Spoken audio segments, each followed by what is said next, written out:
इस एपिसोड की शुरुआत में हमें हमारे मेन कैरेक्टर को दिखाया जाता है जो कि अपनी पूरी स्ट्रेंथ लगाकर उन मछलियों को ऊपर लाने की कोशिश कर रहा था। लेकिन मेन कैरेक्टर कितनी भी स्ट्रेंथ लगाता है लेकिन मछलियाँ ऊपर आने का नाम ही नहीं ले रही थी। हमें इधर दिखाया जाता है हमारे मेन कैरेक्टर की फटी पड़ी होती है कि अगर यहाँ पर वो मछलियों को नहीं निकाल पाया तो यहाँ पर ये जितने भी लोग हैं उसकी गुद्दी दबाकर यहीं पे से का काम तमाम कर देंगे। लेकिन फिर भी ये दोनों अपनी पूरी स्ट्रेंथ का यूज करते हैं और मछलियों को खींच रहे होते हैं। तभी हमारे यानी कि हमारे मेन कैरेक्टर जो दोस्त होता है वो बोलता है वांगजी मुझे ज़्यादा देर तक उसे होल्ड नहीं कर पाऊँगा। उसकी ये बात सुनकर जो हमारा मेन कैरेक्टर होता है उससे बोलता है कि तभी जो हमारा मेन कैरेक्टर होता है वो बोलता है कि मुझे अपनी पूरी ताकत लगाकर इसे खींचना ही होगा, नहीं तो हम में से कोई यहाँ पर बचने वाला नहीं है। तभी हमारा मेन कैरेक्टर कुछ सोच ही रहा होता है, तभी हमें दिखाया जाता है उसकी जो आँखें होती हैं वो धीरे धीरे लाल होने लगती हैं। तभी हमारा मेन कैरेक्टर अपनी पूरी ताकत लगाकर डोर से उसे खींचने लगता है, जिसे देखकर आसपास के सभी लोग बहुत ही ज़्यादा हैरान हो जाते हैं। और हमें दिखाया जाता है हमारे मेन कैरेक्टर की जो आँखें होती हैं वो पूरी तरीके से लाल हो चुकी होती हैं और वो धीरे धीरे उन मछलियों को ऊपर खींच रहा होता है और बोलता है यह हम काम कर रहा है। तभी हमें कुछ दूर पर उसी वैम्पायर गर्ल को दिखाया जाता है जो कि अपने मन में सोचती है कि तभी वैम्पायर गर्ल बोलती है कि उस छोटे लड़के के लिए इतना भी बुरा नहीं है, उस पर मेरी नज़र थी, आखिर वह इतना ज़्यादा कमज़ोर कैसे हो सकता है। और यह बोलती है कि मैं तुम्हें खाने के लिए बहुत ही ज़्यादा उत्सुक हूँ। अब तुम लोग यहाँ पर खाने का मतलब ये नहीं समझ लेना कि यहाँ पर उसे मार कर खा जाएगी। अब यहाँ पे खाने से इसका कुछ दूसरा चीज़ का मतलब आप लोग समझदार हो तो आपको समझ जाना चाहिए। इसके बाद हमारा सीन शिफ्ट होता है और हमें हॉल का सीन दिखाया जाता है जहाँ पे हमारे मेन कैरेक्टर ने अपनी पूरी स्ट्रेंथ का यूज़ करके सक्सेसफुली उन सभी मछलियों को ऊपर खींच लिया था, जिसे देखकर सभी लोग वहाँ पर हैरान हो जाते हैं। तभी हमें हम वांगजी को दिखाया जाता है जो कि ज़मीन पर पड़े पड़े हाँफ रहा होता है और उसी तरह हाल उसके दोस्त का भी होता है। तभी हमें कुछ लोगों को दिखाया जाता है जो कि इतनी सारी मछलियों को देखने के पास उन्हें लेने के लिए बढ़ने लगते हैं। तभी हमें एक बंदे को दिखाया जाता है जो कि बोलता है ऑसम गाइस, मुझे तो विश्वास ही नहीं हो रहा कि तुम लोग इतनी सारी मछलियों को एक बार में खींच सकते हो। तुम लोग तो बहुत ही ज़्यादा ग्रेट हो। तभी वो बंदा एक मछली को उठाते हुए बोलता है ज़रा इन मछलियों को देखो, ये कितनी ज़्यादा स्ट्रेंज हैं और स्ट्रॉन्ग भी। तभी हमारा मेन कैरेक्टर उड़ते हुए होर्स वॉइस में बोलता है तुम लोग यहाँ से चले जाओ। जैसे जैसे ही हमारा मेन कैरेक्टर यानी कि वांग जी ऐसा बोलता है कि तुम लोग यहाँ से चले जाओ तो सभी लोगों की जो नज़रें होती हैं वो हमारे मेन कैरेक्टर के ऊपर बन जाते हैं। तभी हमारा मेन कैरेक्टर बोलता है कि मैंने बोला यहाँ से चले जाओ।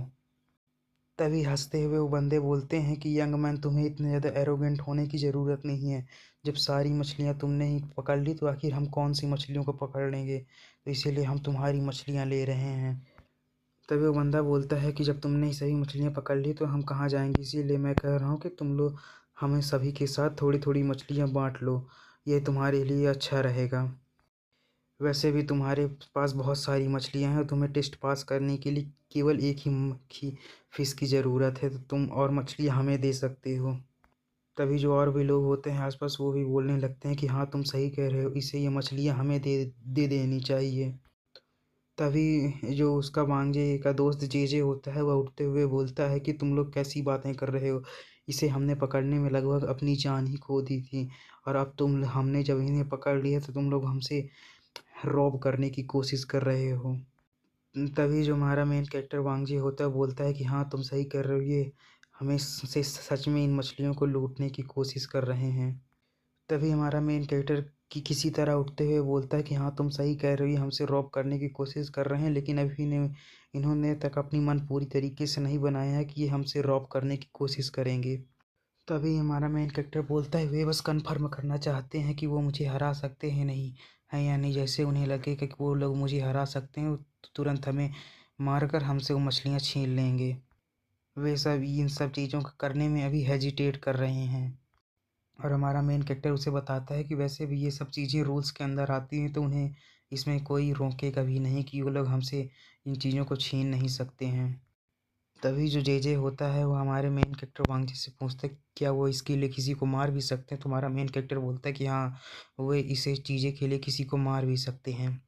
तभी हमें बहुत सारे लोगों को दिखाया जाता है जो कि इन दोनों की तरफ ईविल स्माइल करते हुए अपने हाथों में हथियार लेकर उन्हें देखकर हंस रहे होते हैं। तभी हमें बटलर को दिखाया जाता है जो कि बोलता है कि तभी एक बंदा बोलता है, तुम लोग तो बहुत ज़्यादा चालाक हो। तभी जो बंदा बटलर से पूछता है, तो बटलर आप ही बताइए कि आखिर हमें यहाँ पर क्या करना चाहिए?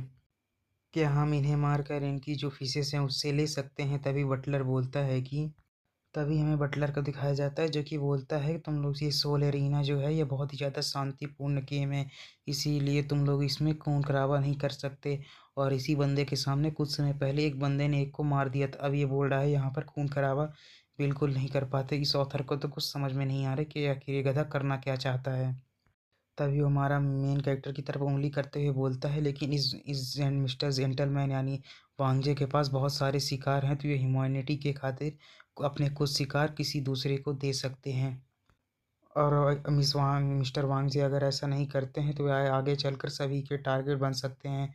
और बटलर के इतना कहते ही हमारा ये एपिसोड यहीं पर ख़त्म हो जाता है। अगर वीडियो अच्छी लगी हो तो लाइक कमेंट सब्सक्राइब जरूर करें और अगले वीडियो के लिए वेट करें। Thanks for watching.